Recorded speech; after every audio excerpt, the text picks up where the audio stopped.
Hi, my name is Benjamin Katz and welcome back to the 48 Cent Ice Cream Review, where today I'm at Homemade Ice Cream and Bakery Cafe in Indianapolis, Indiana, trying the two flavors, Crème Brûlée and Red Raspberry Crunch.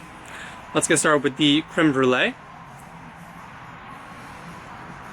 It's a simple Crème Brûlée flavor, but that's mainly because Crème Brûlée itself is simple, usually as an add-on or a topping or whatnots.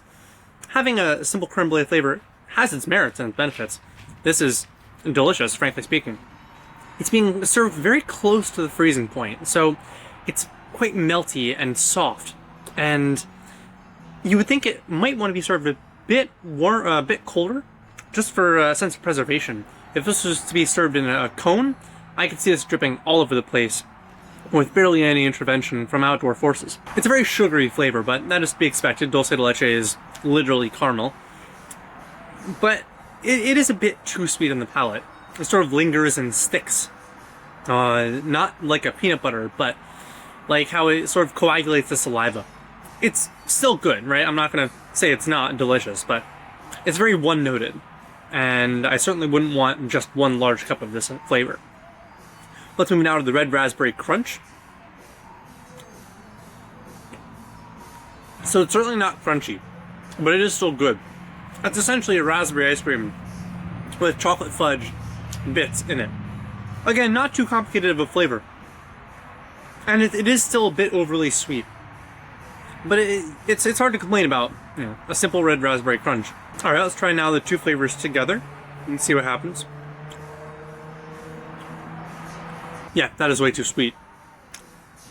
I have a sweet tooth, and that is still way too sweet. I think part of the reason I prefer savory ice creams is because, you know, in order to make an ice cream that has a good texture, you have to add a good amount of sugar, regardless, to make sure the ice crystal size is down to a fairly imperceptible point, right? And that addition of sugar gives the ice cream its texture, and a lot of its flavor, especially because cold reduces and mutes a lot of flavor. So, I get why you add a lot of sugar to it. I think these are still too sweet. The savory flavors, they allow the sugar to amp up and complement the flavors, but the sweet flavors kind of push it too far to the other side of the scale, and suddenly it's just sweet that I'm tasting, and that is all that coats my palate for, you know, minutes afterwards. I do want to note, I love the name of this bakery and ice cream shop. It's literally called Homemade. And yes, they do make everything small batch, homemade in-house. Great.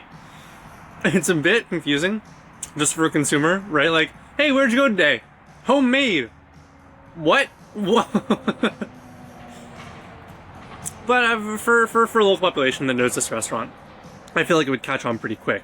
Just as someone who's coming in from outside and is really uncertain of the culture and the perspective, it's a bit strange for me to walk into a shop called Homemade. And so that brings me to my closing thoughts. Confusing naming scheme aside, Homemade Ice Cream and Cafe Bakery is providing simple flavors, but still good flavors. For a decent price, it was $5 for this split single scoop, and a friendly atmosphere. The inside is beautiful, the outside has a lovely patio with great tables and a pond access. We are next to a highway, so it's a bit loud, but at this point, after all this winter, I'm just happy to be outside again. There are several locations through Indianapolis, so if you're in the area in the wintertime and this is the only place open, I'd say absolutely stop by. But I'm guessing that in the summertime, there will be some better options with more creative and interesting flavors. If you like this video and want to see more like it, consider subscribing, or go to FineFilterMarketing.com for more on the journey. Thank you.